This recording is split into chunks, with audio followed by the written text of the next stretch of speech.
around and just face so we do a nose to nose? Sure. Well, I didn't expect this morning, Marcus.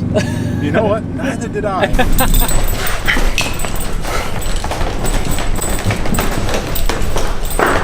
That noise is my key. There's our people. And I'm in a rush. This way, looks familiar. First thing this morning, first thing, it was like 5:30, 6. We had a team turn up to detail the cars. So every car, is looking absolutely beautiful. Despite the fact that, I'm sure you've seen if you watched yesterday's video, we've got some pretty nasty driving conditions. But today, they're so clean. Anyway, we're off to Bugatti. Let's hit it.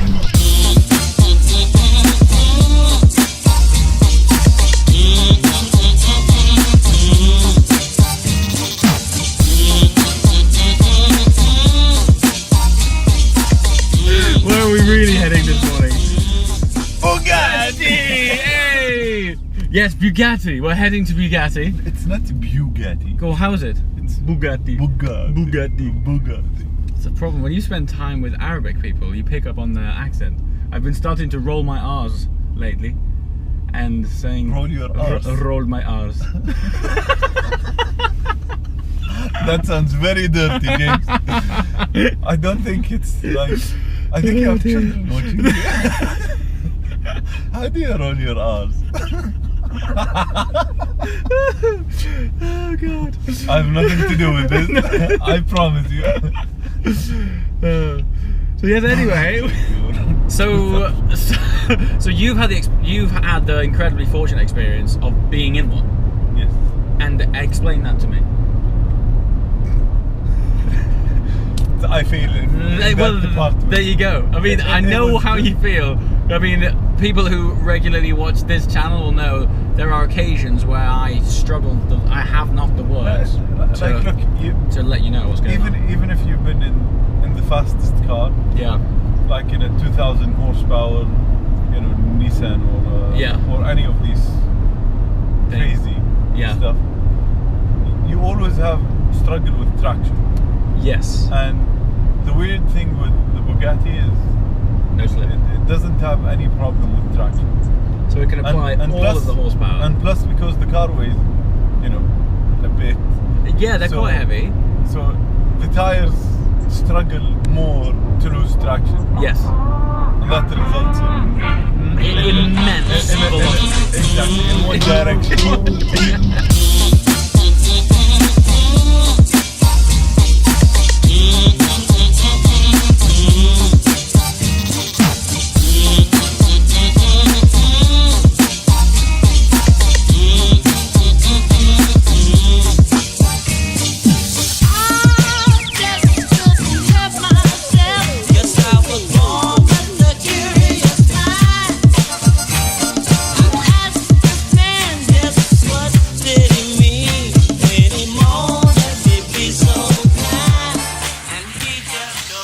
That's a good start. Look at that. Name in. That's you. Then your garage obviously is still empty, but we don't configure one car.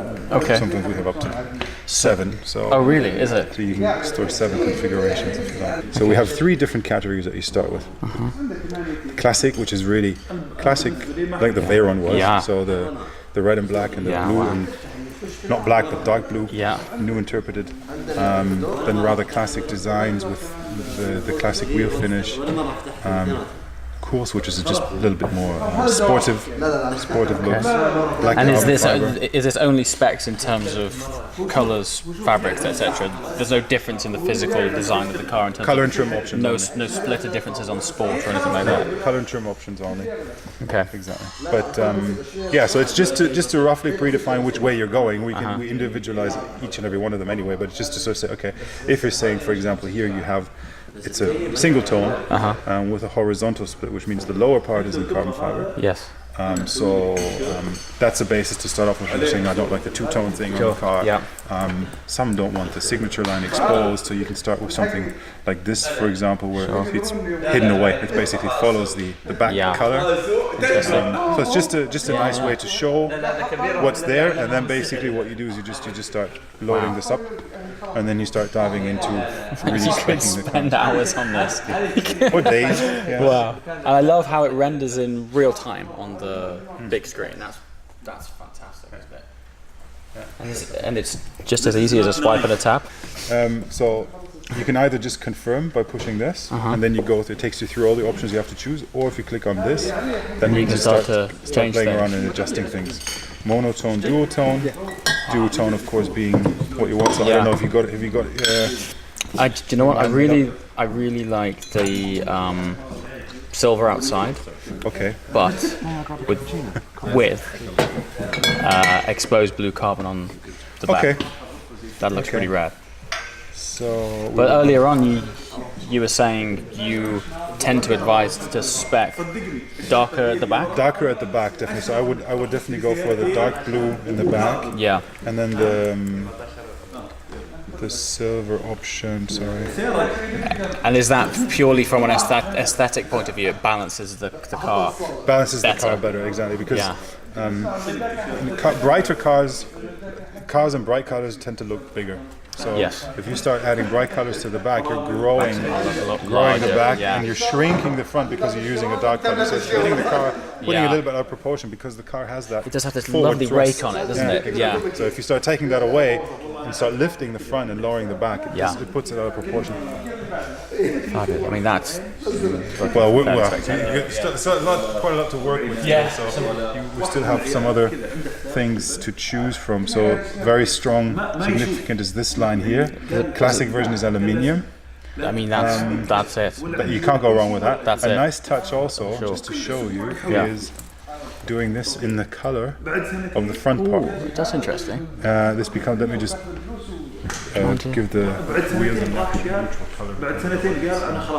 This is probably one of the best views. I mean, look at that. The stance is unbelievable. You just see a dark red stripe underneath the wing, Very and then of subtle. course the surrounding bits. Don't forget, we have a real one here.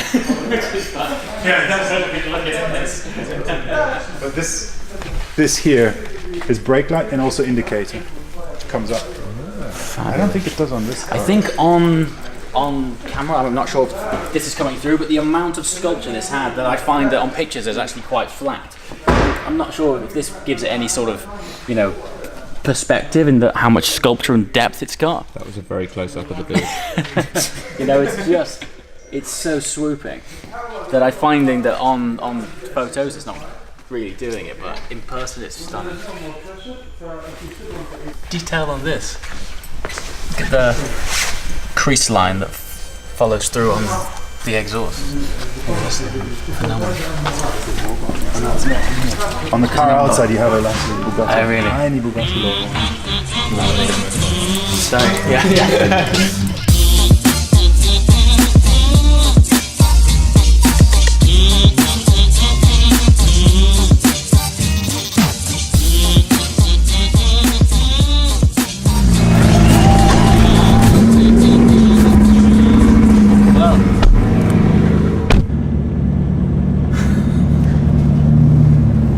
That's the one thing which I really love about this car. It's just you just It's take effortless, off, huh?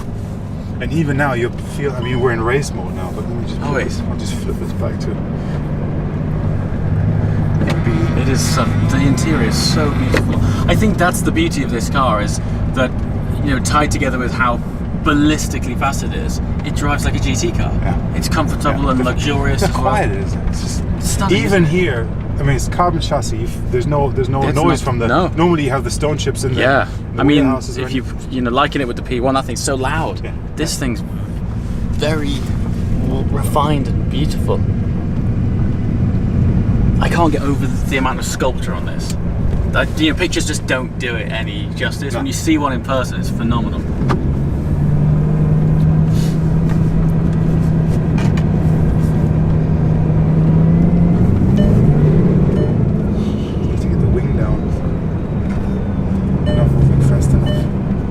Do you want to turn around and just face so we do a nose to nose? Sure. Well, I didn't expect this morning, Marcus. You know what? Neither did I. Yesterday, Faisal told me that when they spoke on the phone, you were like, we don't have any Chirons around. We don't have any Chirons. Yeah, they're all being delivered or all delivered. We were all like, oh. And then this morning when we drove to the gate, we were like, yay!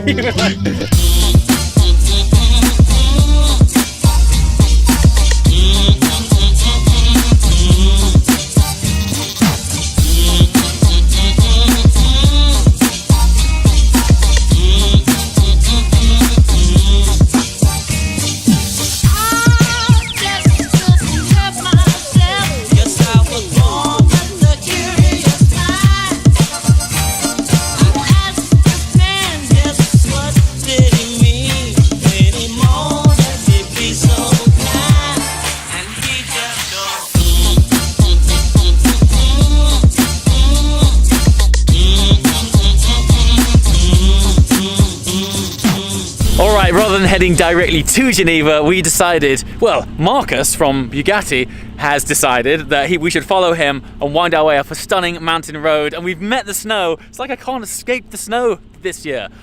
Just stepped off the snow tour with Team Galag, now I'm practically back on it again, albeit with another amazing bunch of cars and people. So I think we're kind of halfway there now, but just check out how picturesque this place is, the cars in this environment, particularly the P1 and XJ220, so abstract.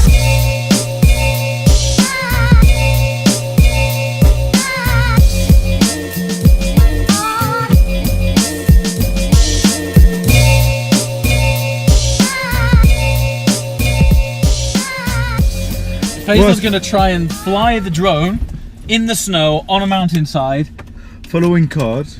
while we're driving. Yeah. Yeah? Yeah. Yeah, baby. Sounds like a great idea, doesn't it? Yeah. Also, You have a backup drone anyway, so that's... no, we don't. This is the backup. What happened to the other one? You forgot? You crashed it already. Oh, you don't remember our adventure? Oh, so you got 2 boxes, that's why I thought. Yeah, There's no, another one. that's the other box. So the extra battery and the extra rotors and that type of crap. Okay, needless to say, Faisal's track We lost record of drone pilots, Oh yeah. drone piloting, isn't the smoothest. No, it is very smooth. You think so? Yeah, but I Tell you go in what's the wrong smooth. direction. I tell you what is smooth. This V12 engine. You ready? Giuseppe.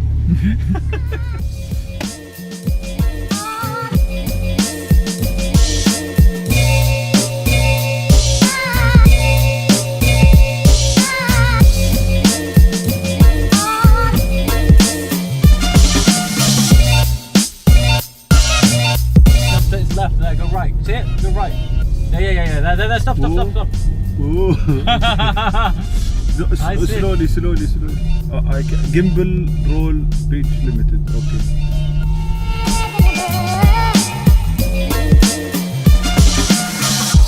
You see, stereophonic sound for the home is recorded on 2 separate tracks, each one giving special emphasis to certain sections of the orchestra, as heard from those positions. Now, when played back simultaneously on 2 separate systems, the sounds are blended together to achieve a new dimension of sound impossible to obtain in a monaural recording. Ah, yeah. Yes. Now that's cool. You know you're balling when you're landing your drone on your Ferrari.